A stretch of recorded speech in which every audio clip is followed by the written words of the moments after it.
விழுப்புரம் மாவட்டத்தில் மூதாட்டி ஒருவர் வீடின்றி கழிவறையில் தங்கியிருப்பது பற்றி புதிய தலைமுறையில் ஒளிபரப்பான செய்தியின் எதிரொலியாக அவருக்கு விக்கிரவாண்டி திமுக எம்எல்ஏ தற்காலிக வீட்டை அமைத்துக் கொடுத்துள்ளார். விக்கிரவாண்டி அருகே வெட்டுக்காடு கிராமத்தைச் சேர்ந்த மூதாட்டி மாரிமுத்து வசித்து வந்த குடிசை வீடு இடிந்து போனது. அந்த குடிசை வீட்டை சீரமைக்க வழியின்றி வறுமையில் உள்ள மூதாட்டி அரசு கட்டிக் கொடுத்த கழிவறையில் வசித்து வந்துள்ளார்.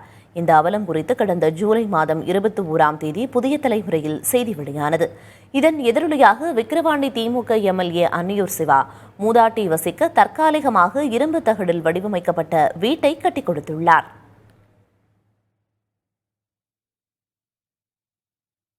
கொஞ்ச நாள் பாத்ரூமில் தங்கியிருந்தேங்க. அந்த மழைக்கு கிழக்கு அது எல்லாத்துக்கும் பாத்ரூமில் தான் இருந்தேன். எல்லாத்துக்கும் ஏன்னா ரொம்ப மழை வந்தால் கோயிலில் போய் தங்கிப்பேன்.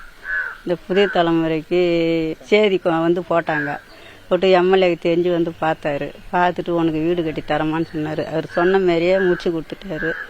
இந்த புதிய தலைமுறைக்கு நன்றி.